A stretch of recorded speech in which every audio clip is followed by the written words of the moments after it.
Welcome to This Explainer. Today we're diving straight into something that could literally rewire how you live your day-to-day life. We're looking at James Clear's absolute game-changer of a book, Atomic Habits, and exploring how these tiny, seemingly insignificant changes can actually compound into absolutely remarkable results. But, before we get into all the cool brain science of habit loops and behavior change, we actually need to start with the author's own story. Because his journey didn't start in some pristine psychology lab, it started with a horrific trauma. James Clear's journey into mastering habits started with a literal baseball bat to the face. Back in his sophomore year of high school, a classmate's bat just slipped and struck him right between the eyes. The impact shattered his eye sockets, broke his nose, and literally sent his brain tissue slamming into his skull. What followed was just a terrifying sequence of events. In the nurse's office, he was so confused he couldn't even remember what year it was. Then, during the helicopter flight to a major hospital in Cincinnati, things got worse. His body started shutting down. He stopped breathing entirely, and doctors had to put him into a medically induced coma just to keep him alive. And when he finally woke up, well, the nightmare was far from over. His recovery was just unbelievably grueling. Get this, just blowing his nose forced air through the fractures in his face, which made his left eye literally bulge completely out of its socket. He suffered from double vision for weeks. And maybe the most heartbreaking part for a kid whose dad played minor league baseball, when he finally got back on the field a whole year later, he was the only junior cut from the varsity team. His entire life was put on a painful pause, leaving him to face this agonizing physical and emotional mountain to climb. But here is where the story pivots. What's truly inspiring is how he slowly, painstakingly rebuilt his potential. He didn't do it through some massive overnight transformation or by setting impossible athletic goals. He did it through the relentless compounding of really small daily actions. He just focused on getting 1% better every single day.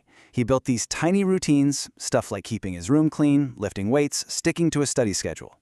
These tiny shifts, they gave him his sense of control back, and eventually they compounded into the extraordinary success he found later in life.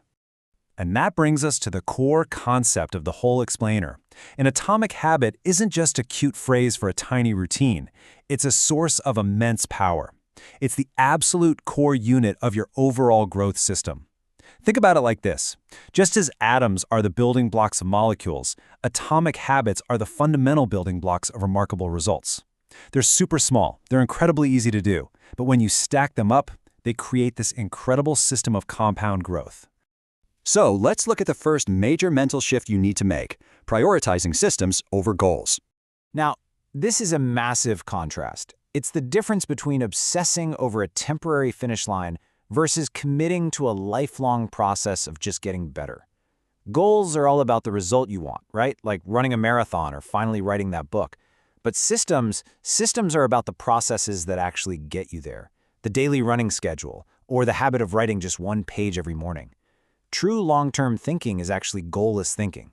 It's not about winning a single match, it's about continuing to play the game indefinitely. Which leads perfectly into one of the most famous punch-you-in-the-gut takeaways from Clear's work. You do not rise to the level of your goals, you fall to the level of your systems. Seriously, let that sink in for a second. If you're constantly struggling to change your habits, your willpower is not the problem. Your motivation isn't the problem. The problem is that your current system is perfectly designed to give you the exact results you're getting right now. To change the results, you have to upgrade the machinery. And to upgrade that machinery, we have to go deep. Welcome to Identity-Driven Habits. I want you to imagine behavior change like an onion with 3 distinct layers. The very outer layer, that's changing your outcomes, stuff like losing weight or publishing a book. The middle layer is changing your process, maybe starting a new gym routine or decluttering your workspace. But that innermost core layer, that is changing your identity. This is where you actually change your beliefs, your worldview, your self-image. Most of us try to change by obsessing over the outer layer, the outcomes. But true, lasting change, that only happens when you alter the deepest beliefs you hold about who you are. Check out how this completely shifts your mindset. An outcome-based habit sounds a bit like, oh, I'm trying to write a book. But an identity-based habit? That sounds like I am a consistent and reliable writer. See the difference? Instead of desperately aiming for an achievement, you just start embodying the type of person who naturally does those things. When your behavior and your identity line up perfectly, you aren't even pursuing behavior change anymore. You're simply acting like the person you already believe you are.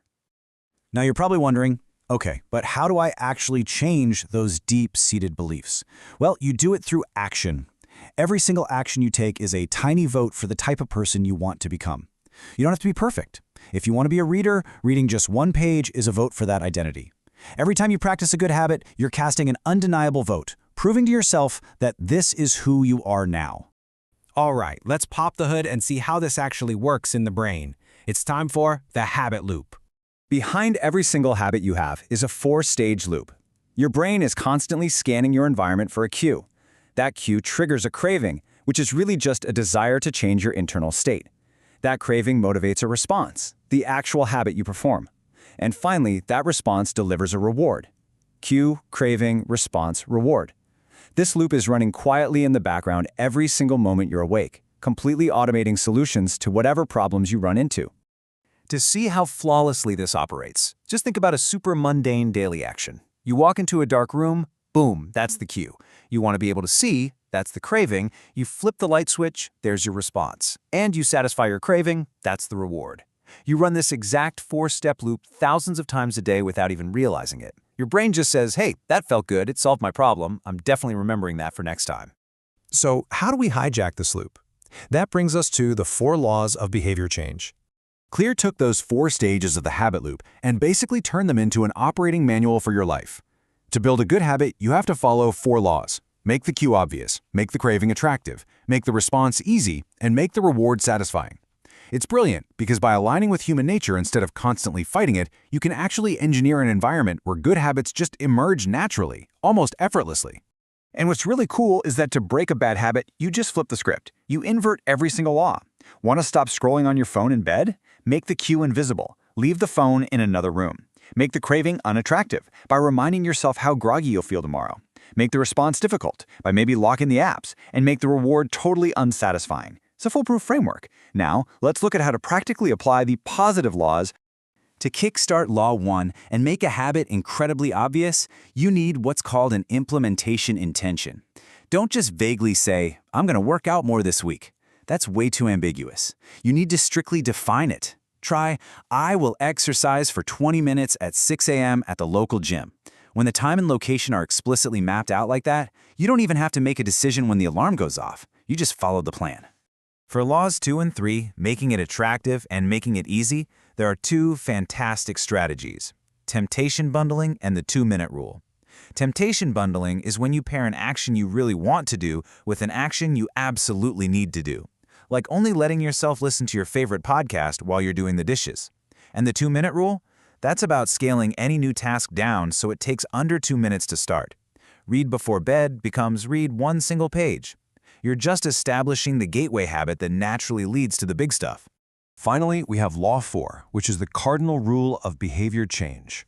What is immediately rewarded is repeated. Look, human brains are hardwired for instant gratification. If a habit is going to stick around, you have to feel immediately successful, even in a tiny way. Whether it's moving a paperclip to a new jar after making a sales call or crossing off a day on a visual habit tracker, that immediate hit of dopamine is exactly what tells your brain, yes, let's definitely do this again tomorrow. When you step back and put all of this together, focusing on systems instead of goals, casting tiny votes for your new identity, and manipulating those 4 laws, the results are absolutely staggering.